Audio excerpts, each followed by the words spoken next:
嗨，大家好，我是躺平叔。今天是2025年12月2号。这一期我们继续聊聊俄罗斯入侵乌克兰，看一看乌克兰战场上也有什么变化。今天是俄罗斯侵略乌克兰的第1378天，也是乌军进入库尔斯克的第484天。过去一天总共发生了271次战斗。虽然这个战斗比以前次数要少一点，但依然是一个十分惊人的数字。其中76次在波克罗夫斯克方向，乌军已清除第聂伯罗彼得罗夫斯克地区的伊万尼夫卡。行动中53名俄军被歼灭，另有19人被俘。俄军16万军队在乌克兰的顿涅茨克州波克罗夫斯克村，也就是红军城手足无措。克里姆林宫持续散布乌克兰前线和政治稳定濒临崩溃的虚假叙事，试图以此说服西方屈服于俄罗斯的要求。这个国际战争研究所继续评估认为，俄罗斯在战场上取得的胜利既非迫在眉睫，也非不可避免，而且俄罗斯的战争努力存在西方尚未利用的弱点。克里姆林宫发言人佩斯科夫11月30日播出的俄罗斯国家电视台节目中表示，乌克兰的战场和内部问题日益恶化。佩斯科夫还指责乌克兰政府阻挠和平谈判进程。尽管2025年11月中旬美国提出和平协议的消息传出以来，乌克兰代表团一直在积极与美国方面就该协议条款进行谈判，包括在11月30日当天。然而，一些知名的俄罗斯军事博主继续反驳克里姆林宫将俄罗斯在乌克兰胜利描绘成迫在眉睫或不可避免的努力。一位知名的俄罗斯军事博主承认战场形势对俄罗斯有利，尤其是在胡利亚伊波列附近，但他指出，俄罗斯国家媒体对俄军在战场上取得的进展报道再次沦为令人愉悦的愚蠢、乐观的、自恋的胡言乱语，这无助于战争行动。这位军事博主表示这种关于俄罗斯即将胜利的叙事在国内造成了一种错误的认知，即俄罗斯社会不再需要迫切支持对乌克兰的战争行动。乌克兰是一个实力强劲的对手，拥有北约的装备和情报。这位军事博主指出，在2026年即将实施的新收费和不断上涨的税收引发社会不满的情况下，继续在乌克兰的战争行动将耗费俄罗斯更多的国家资源。俄罗斯持续面临兵力短缺，正在进行的志愿兵招募活动无法产生足够数量的兵员来遣散克里姆林宫在2022年9月强制征召的人员。也就是说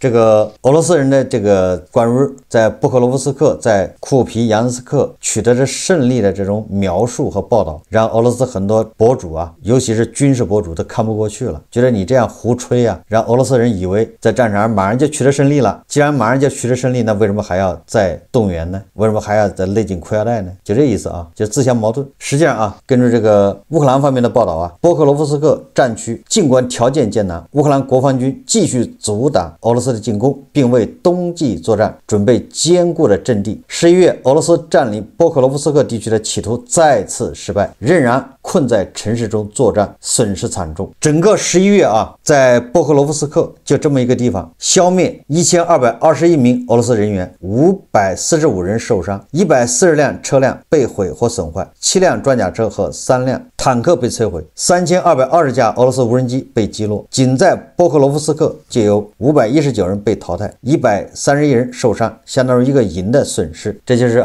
整个11月打的就这么惨，并且这个部署在波克罗夫斯克附近的马扎尔无人机部队，这支无人机作战部队宣布已经将俄罗斯的 FPV 无人机小组列为优先打击目标。这有点像那个二战的那个电影叫《兵临城下》狙击手对狙击手。现在乌克兰人的这个马扎尔无人机部队现在专门重点打击俄罗斯的无人机小组，你看不就是无人机对无人机嘛，狙击手对狙击手。此处一支俄军 FPV 操作小组在乌克兰大疆侦察无人机的不断监视下多次暴露行踪。什么意思呢？也就是乌军的无人机追随俄军的这无人机找到他们的老巢，找到他们的操控的无人机小组，然后再去轰炸这个无人机小组，连根拔除，这个很厉害乌军的第20无人系统旅所属部队的 FPV 无人机抵达现场，彻底消灭这支疏忽大意的操作小组，也就是他们被乌军的无人机给盯上了，不知道，麻痹大意了。可见啊，就是这个波克罗夫斯克战场这多么残酷，现在还在交织在一起。这个前线有报道啊，说乌军拒绝从顿巴斯撤军，即便泽连斯基下令，正在顿涅茨克方向作战的乌克兰士兵表示，即便接到直接命令，也绝不撤离阵地。驻当地乌军部队的消息人士向美国全国广播公司透露这一情况，他们称，特朗普提出的从顿巴斯部分地区撤军方案被视为彻底放弃战斗。一名军官在接受记者采访时说啊，就算泽连斯基下令，我们也不会离开这里。你看，这是前线的军人的表态啊，人家是用生命、用鲜血在捍卫乌克兰的主权和自由，脑袋憋在裤腰带上，对吧？就是你们在背后达成什么协议没用，对吧？这些军人要誓死捍卫到底。一名军官啊补充道说，这不是和平，而是投降。确实啊，特朗普搞的那28条是投降，这个不用说了。甚至啊，特朗普现在在，对吧，跟乌克兰搞的这个后面的这些都是逼乌克兰投降。乌克兰某种程度上是不想直接得罪特朗普，所以只能应付。但是即便在这种状态下搞出来的这个和平协议，那都是要乌克兰投降。前线士兵浴血奋战，不可能就这么算了。我们为了每一寸土地而战，撤退将毁掉战友们牺牲换来的一切。尽管士兵们已对冲突感到疲倦，但他们仍然希望实现真正的停火，前提是条件对等。NBC 指出部队中这种情绪正在加剧基辅内部在即将与美方谈判前的分歧。这个凤凰卫视大家都知道，反正它是偏俄罗斯方面的，因为它有一个这个主持人叫名字我忘了对吧？他老是随着俄军一起行动，都是报道俄军的这进展情况。这个凤凰卫视他说俄乌双方继续争夺波克罗夫斯克，俄军试图削弱乌军的后勤和防御能力，而乌军设法利用无人机战术限制俄军的推进速度。也就是凤凰卫视虽然是偏向俄罗斯的，但是他也不得不承认，俄乌双方还在波克罗夫斯克纠缠，对吧？继续战斗。波克罗夫斯克面积 29.78 平方公里，俄军在该市行动已有21个月，占领了 98% 左右的表面阵地。这个显然有点这个夸张说俄军已经占领了红军城 98%， 那叫什么意思那还有 2% 是拿不下还是什么意思是故意留着吗？吸引这个乌军来救援。当俄罗斯专家们认为俄军还无法彻底清剿地下的乌军阵地，因为这些阵地与米尔诺格勒地下相连，其战斗的形式也十分复杂多变。俄专家指出同样在库皮扬斯克方向，某种程度上这种战役设计也无法成功复制在当地的战术进展上。也就是说这个凤凰卫视即便是倒向俄罗斯的，他也不得不承认，对吧？这个俄乌双方还继续在红军城、在米尔诺格勒还在交战。目前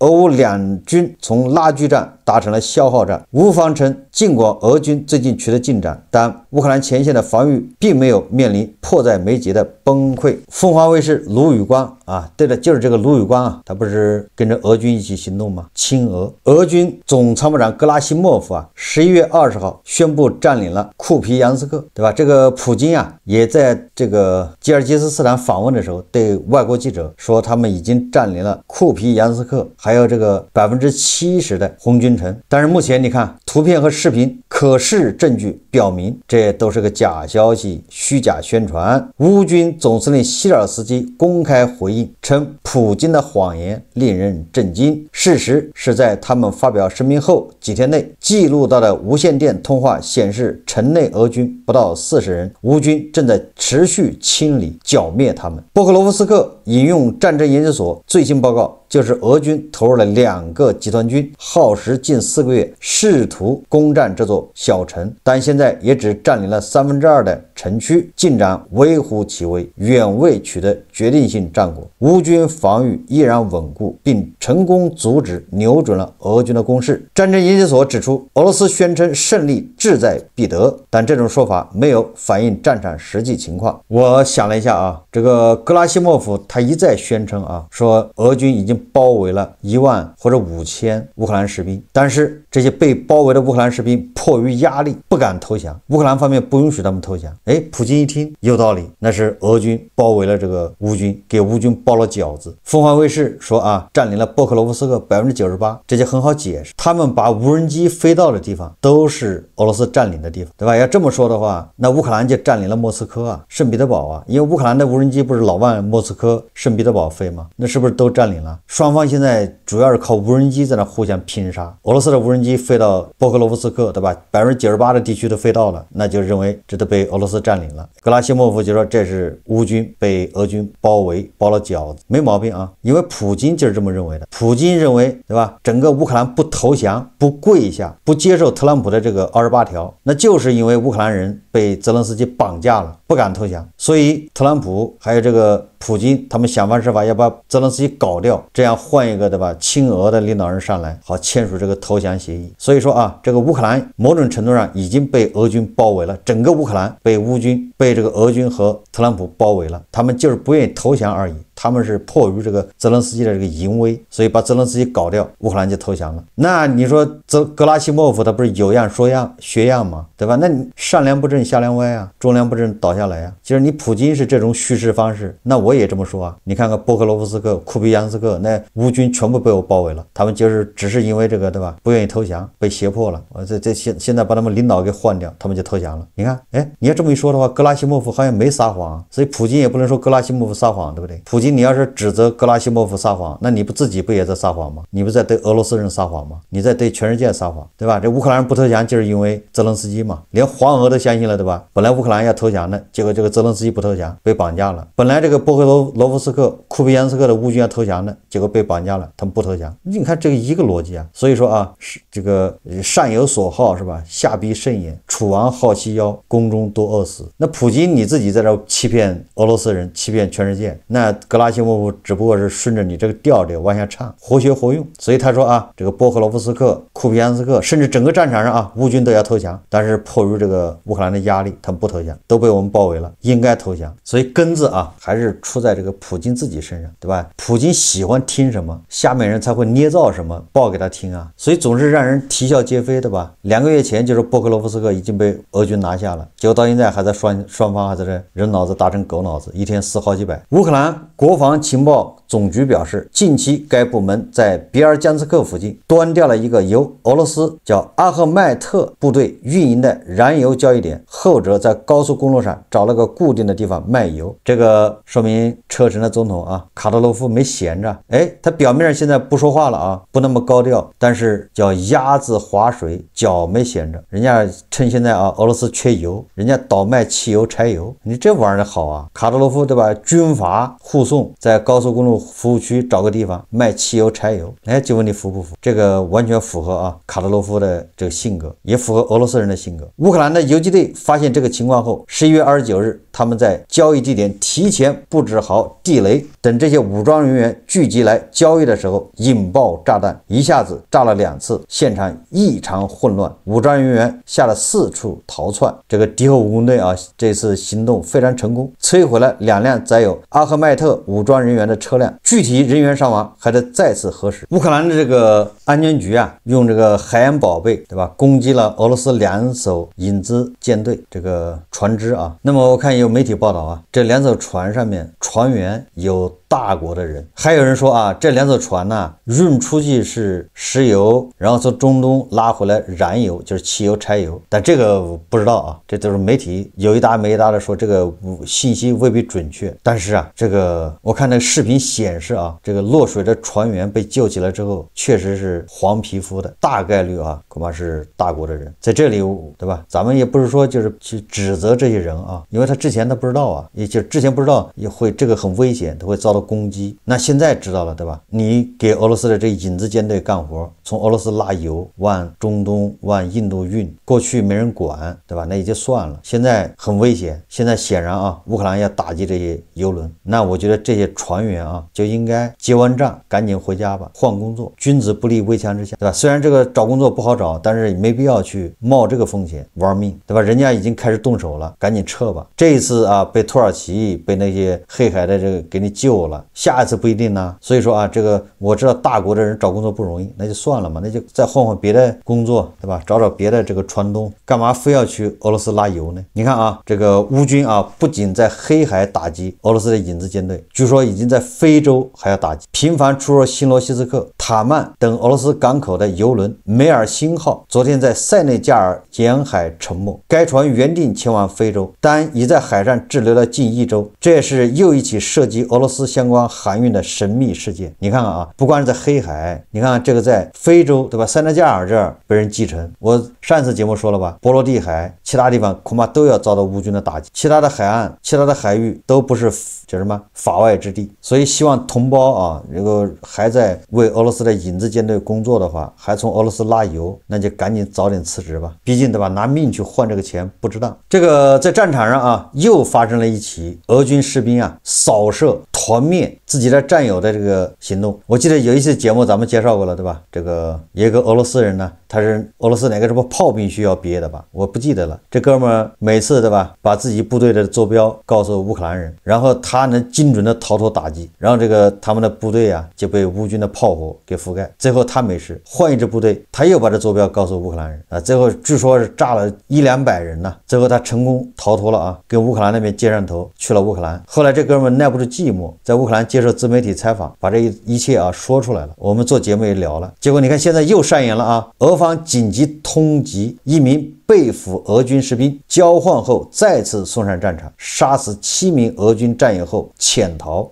11月30号，这个俄罗斯媒体报道称，一名被俘俄军士兵交换后被再次送上战场，杀死了7名俄军战友后潜逃。据悉，这名俄军士兵最近从交换俘虏中返回俄罗斯，他是2023年12月16日起被俘，随后他被迫签署一份合同，被派往俄军第83摩步团。这名俄军士兵出生于1994年6月15日，叫谢尔盖·雅古舍夫，也就是雅加达呀，于周四11月27日枪杀7名战友后潜逃。俄罗斯别尔格莱德执法部门发布通缉令，称其持有武器十分危险，俄执法机构正在对其实施追捕。也就是这哥们啊，他是个老兵，2023年12月16号在战场上被乌军俘虏了，成了战俘，后来被交换回来，对吧？交换计划嘛，交换到俄罗斯之后，俄罗斯逼他再次上战场，这哥们不干了，上了战场之后啊，结果枪杀7名战友，潜逃了。可见这个在前线俄军的管理是多么混乱。乌军游击队在西伯利亚深处摧毁俄罗斯价值10亿美元的弹药列车，这个敌后武工队很厉害啊，深入到俄罗斯的腹地搞破坏。我们再看看外交以及国际援助啊。12月1号，路透社报道，泽连斯基总统抵达巴黎爱丽舍宫，与法国总统马克龙举行会晤。法国总统曾表示，双方计划就乌克兰当前形势以及和平协议相关问题进行讨论。据悉，马克龙与泽连斯基还将讨论意愿联盟框架下推进安全保障相关工作。这个大家能理解啊，因为就在乌克兰和美国进行会谈完了之后，美国特使维特科夫要跟那个特朗普的这个女婿吧，库什纳要去莫斯科见普京。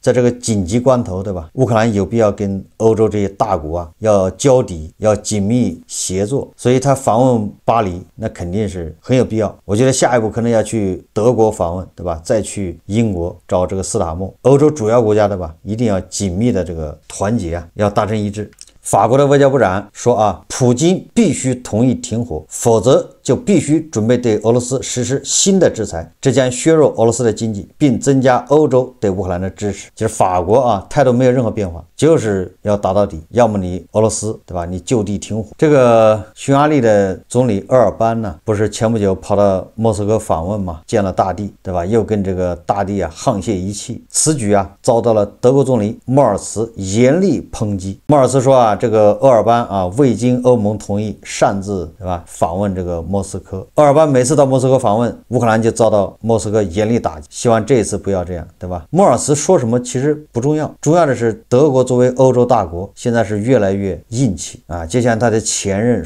这个舒尔茨一样，你不能，对吧？不感觉到，就是大家都能感觉到德国是在慢慢的在领导欧洲，成为欧洲的主心骨。你看这个莫尔茨对乌克兰的支持，那是稳如泰山，逐步加码。对吧？这个前不久刚批115亿欧元呢，这是加码啊，也要给乌克兰远程攻击武器，也要对美国那个投降协议说不，所有涉及到欧洲的和乌克兰的，必须由乌克兰和欧洲做主，就是你特朗普你做不了主，别在那儿白日做梦，没用，对吧？欧洲恐怕现在慢慢的在转向，莫尔茨啊，无论是在国内还是对乌克兰态度非常明确，就是准备打到底。所以现在对吧？这个很多西方媒体在传言，这个德国拟定了一个1200页的对俄作战计划，当然这个也可能是炒作的啊，那已经说明问题。德国将拨出1080亿欧元用入国防，这是冷战结束以来最高金额，其中很大一部分将用于军事装备和弹药，并且相当部分通过贷款融资。德国政府计划通过特别基金获取贷款，用于联邦国防军和基础设施。荷兰国防大臣说啊，荷兰将向乌克兰提供2.5亿欧元军援。今天我宣布一项总额为2.5亿欧元的新援助计划，我们将通过乌克兰优先需求清单来提供这笔援助，因为这是能在最短时间内向乌克兰提供更多防空弹药和其急需的 F-16战斗机的唯一途径。此外，我们还将从美国库存中调拨其他装备。12月1号，荷兰国防大臣布雷克尔曼斯在布鲁塞尔举行的欧盟国防部长会议开始前表示，据生意人报道，根据该协议，首批军事装备已于9月18日运抵乌克兰。多方消息称，作为援助的一部分，乌克兰武装部队获得了爱国者防空系统和导弹和海马斯火箭弹。当前最积极的援助国包括荷兰、丹麦、挪威、瑞典、德国和加拿大。实际上啊，现在给这个乌克兰优先需求清单叫 PURL 这个计划捐款了，实际上越来越多啊。这个新西兰据说是捐了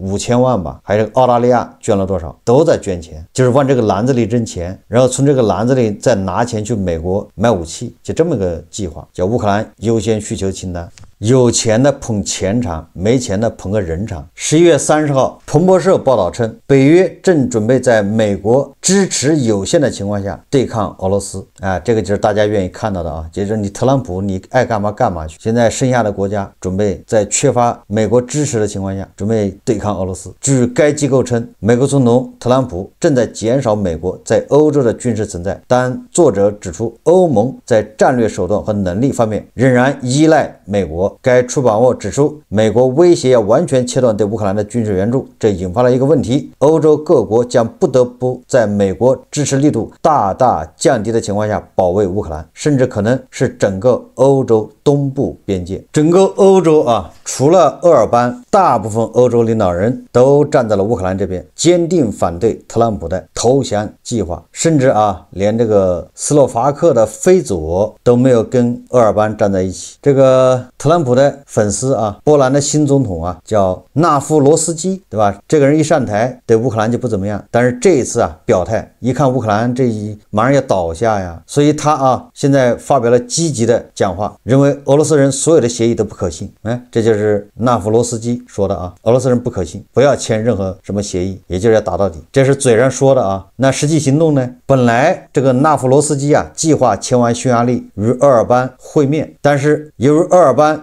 决定啊去莫斯科见这个普京，所以纳夫罗斯基啊直接就取消了跟鄂尔班见面的计划。也就是你要去投奔这个普京，那咱们还是少接触吧。所以说这个波兰人啊是分得清的，虽然波兰跟乌克兰之间有一些恩恩怨怨，这个历史的吧，对吧？他俩国家还接壤，那你说历史矛盾还少得了吗？各种对吧？历史因素啊，你占了我的地方，我占了你的地方，但是面对俄罗斯这样的一个外敌，这个强敌，他们犯下成见，孰轻孰重。这个波兰的总统啊，纳夫罗斯基他清楚哪个是主要矛盾，哪个是次要矛盾。乌克兰和波兰的农民之间，对吧？各种农产品，那也是矛盾很突出啊。但是相比较自由，相比较这种体制，这点经济利益又算什么呢？乌克兰一旦倒下，波兰还有好日子过吗？所以他们很清楚啊。那么这两天啊，最重要的就是乌克兰和美国在佛罗里达州啊展开了新一轮会谈。那这个会谈，我想啊，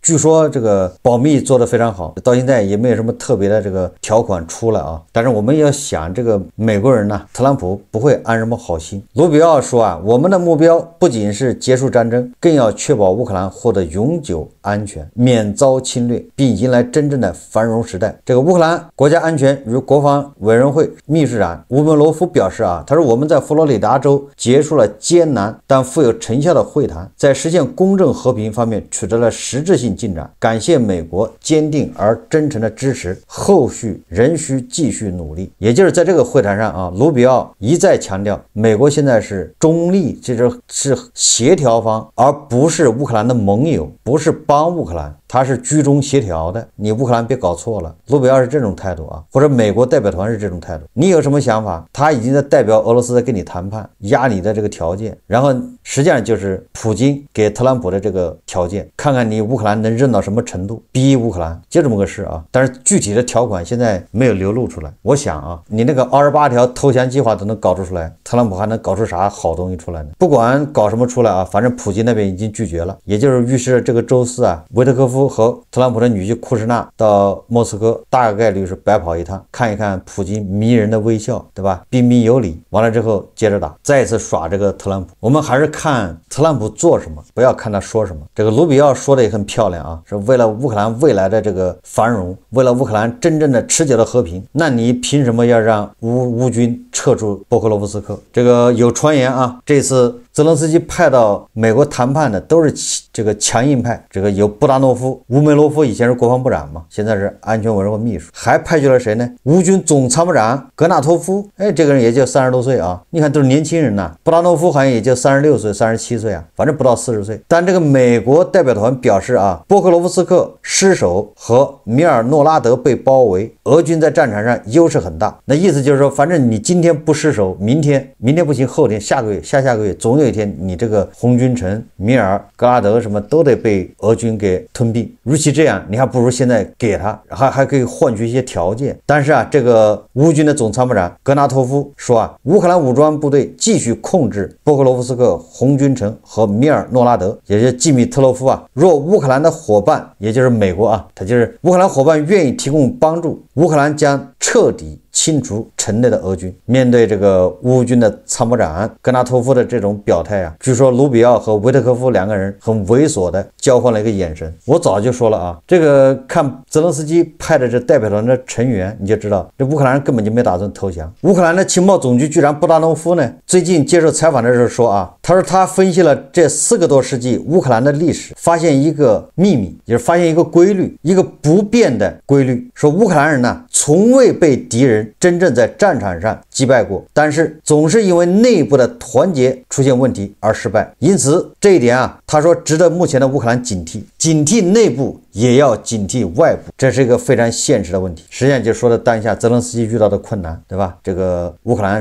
进行这个反腐行动，让泽连斯基失去了一个重要的盟友伊尔马克。有传言说伊尔马克要到乌东前线，但这个都是传言啊，现在还没有具体的报道。人家要到乌东前线，要成就自己，对吧？你说我是贪污犯，我就死给你看，我命都不要，我还什么贪污呢？这个布达诺夫啊，他呼吁啊，乌克兰要团结起来。乌克兰从来没被别人击败过，都是因为内部不团结出问题失败。而乌军的前总司令扎罗日内，对吧？他已经说过了啊，这场战争最可能的结局是出现长期停火间歇，双方将利用这段时间重新武装，为未来冲突做准备。扎罗日内说啊，胜利意味着俄罗斯帝国的崩溃，任何不及于此的结果都只是战争的延续。所以说这个扎罗日内呢是更强硬啊，所以结局就是2个啊，一个是俄罗斯的帝国的崩溃，如果达不到俄罗斯帝国的崩溃，那一切都是暂缓，都是叫拖延时间，说明乌克兰人的决心啊。这个乌克兰的前总统尤先科啊，那近期更是多次公开表示，普京的政策将不可避免地导致俄罗斯联邦解体，并主张乌克兰应在战后战胜俄罗斯后啊，将俄罗斯按民族划分为4个独立区域。他提出将俄罗斯分裂为欧洲核心部分、西伯利亚资源自治区域、远东靠近亚洲的边境区域、高加索多民族复杂区域。尤先科甚至表示必须攻占莫斯科，声称只要普京的政权存在，世界上没有有一个人，没有一个民族，没有一个国家能够安宁的生活。所以说乌克兰投降，所以说指望着把泽连斯基搞掉啊，乌克兰人就能投降，这个都是做梦。乌克兰人眼睛是雪亮的，是走白俄罗斯道路，还是走对吧捷克啊、东欧的这些国家道路，这不是摆在面前的、眼前的吧？这不是对吧？那么明显，你是像白俄罗斯那样跟着俄罗斯后面混30多年，就一个总统卢卡申科，也不知道干到哪一年。你还是学捷克，甚至连匈牙利，你看看匈牙利也是有声有色啊。虽然这次这个奥尔班有点那个都富起来了，对吧？都有自由。你说